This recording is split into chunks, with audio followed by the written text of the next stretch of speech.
welcome. So this week we're going to get into a really cool topic, and that is how to strength train without getting bulky.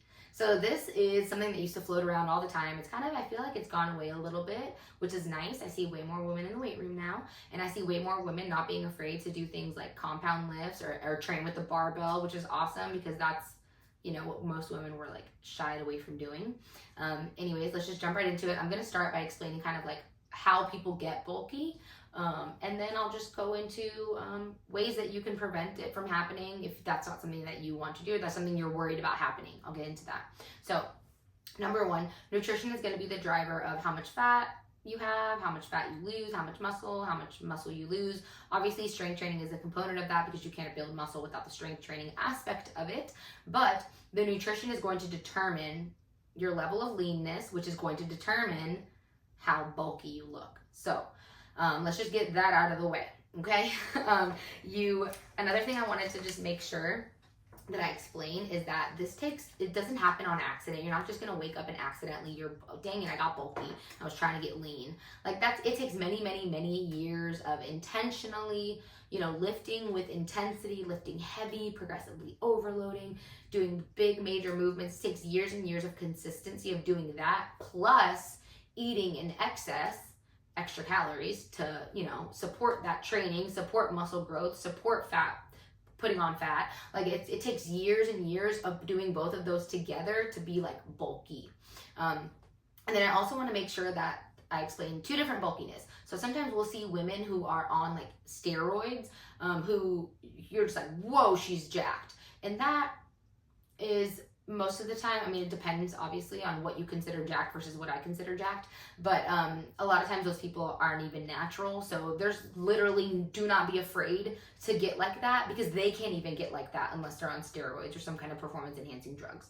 So that's one thing to just really remember, that you might be looking at someone and you're using them as an example of, oh, I'm scared to strength train because I don't want to look like that, when they're not even, like, you can't look like that unless you started taking drugs. So that's another thing to consider. But if you are just looking at just, an average maybe gym girl who strength trains a lot, is really heavy, is really strong, lifts really heavy, and she has like thickness to her, like fat and stuff, then that just means that there is fat on top of the muscle. That's all that's happening there. So if that person was to, shed some body fat, they would end up looking lean and toned versus bulky, just because they have too much body fat on them. So, and I don't want to say too much body fat. Maybe they're at like, 28% body, like a higher range of body fat, and they're just holding it in certain areas that are making them look bulky. But unless you are strength training so heavy consistently for many, many years and eating more calories than your body needs,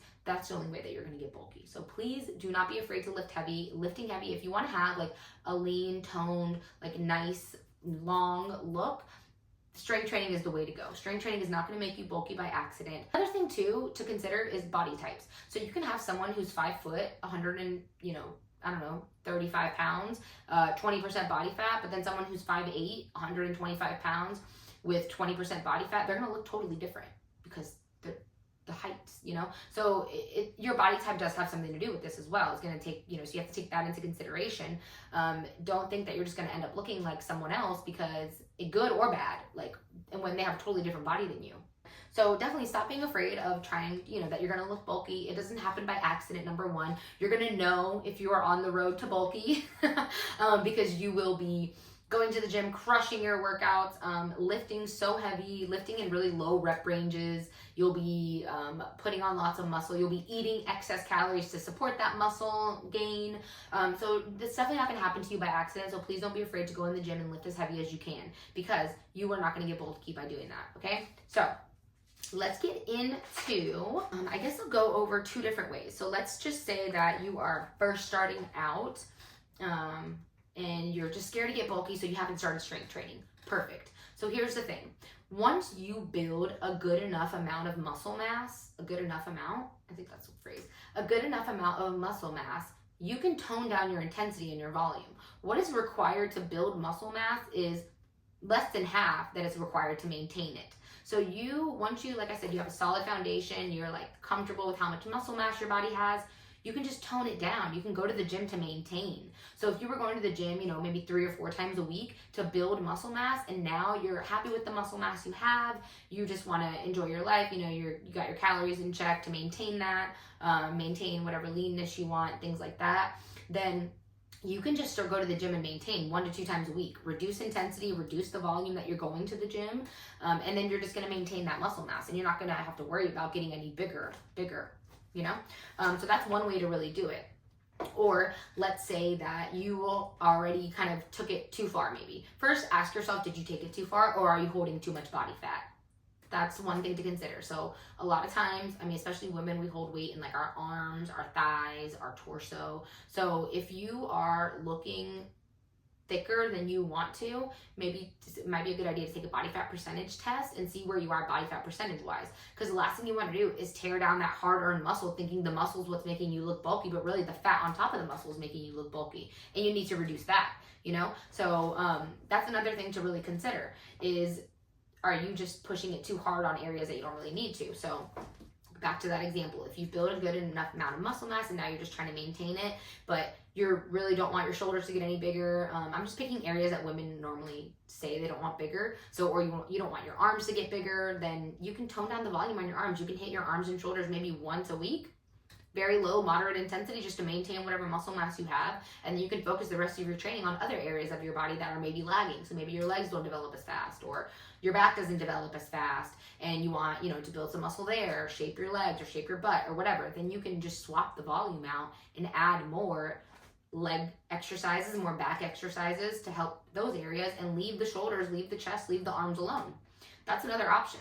If you are at a point where you are happy with your level of leanness, your body fat percentage of where you're at, you're happy with your muscle mass, then going to the gym and just maintaining is the best thing for you, and also eating at maintenance. So don't eat in a surplus, because that is going to make you put on body fat. And then try not to eat in a deficit, because I mean, if you're happy with your numbers and your levels of body fat, there's no need for you to be in a deficit. So just giving your body the proper nutrients, eating at maintenance, giving your body what it needs. I definitely recommend tracking at maintenance for a while, so you can visually see what food quantity at maintenance for you looks like. And then once you've done that for a few months and you feel pretty good about it, you don't really have to track that much anymore, then just try tracking intuitively. Just be mindful, you know, stop eating when you're full, things like that. And then you'll be able to maintain the muscle that you have. You won't put on any body fat, and you won't, you know, go towards that like bulky look. I hate to use the word bulky because I'm just so scared that this isn't going to land well, and I'm going to scare women even more. But, and then another thing is, you know how we always say when we're building muscle, when we're maintaining muscle, we want to target 0.7 to 1.2 grams per pound of body weight, or lean body weight. If you are, you know, severely overweight, don't use that number. So, another thing to do is you can just stay on the lower end of that. So you could do like 0.8 grams, 0.9 grams per pound of body weight for yourself on the protein spectrum. So that way, you know, if you don't want to build any more muscle and you're kind of nervous about building more muscle, you can kind of make sure that you reduce intensity in the gym, so you're not going to build more muscle, and you can kind of bring your protein levels not below 0.7, because those are for health reasons, for health markers, just like overall health, not just aesthetics. So don't move them past 0.7, but you can taper them down a little bit. You know, if you've been eating 1 gram of protein per pound of body weight to build muscle for, you know, the last 2 or 3 years that you've been on this journey, and now you're like, okay, I'm happy with the level of muscle mass that I'm at, I'm going to go down to maybe 0.9 grams, 0.8 grams per pound of body weight, and then I'll just supplement everything else with like extra carbs or whatever. And yeah, that's another option. So really, those are the things that really the best things that you could do. That'd be the easiest to do. So I want to make sure I just quickly touch on everything that I said. So remember, getting bulky isn't something that's going to happen accidentally. You're going to know that you're doing it. You're going to know that you're progressively overloading. You're going to know that you're lifting heavy ass weight. You're going to know that you're eating an excess food. And then, so that's not going to happen to you by accident. So please don't worry about that. And then number 2, if you are at the levels of where you feel like you're getting too bulky and you think strength training is doing it, please, please, please go take a body fat percentage test. See where your body fat is at first. And then we can make the decision after that. Okay, we need to reduce body fat here. That's the problem. It's not that I have too much muscle mass. And then number 3, if you are just getting started, you don't know where to start because you're scared that strength training is going to make you bulky, then slowly build up the amount of muscle mass that you want to have. Remember, you don't need to go balls to the wall. You can build up a little bit of muscle mass at a time, see how you like it, and then progress from there. And make sure that you're not eating in too far of a surplus, because that's what's going to make you put on muscle really fast, and it's going to make you put on body fat really fast too. So, okay. Remember, bulky just means that someone has muscle mass, but they also have body fat on top of that muscle mass, so they're looking a little bulky. So they look like thick fit, you know? All right, I hope that was helpful. If you have any questions at all about this, or if I confused you in any way, please comment below or shoot me a message personally. I'll talk to you later. Bye.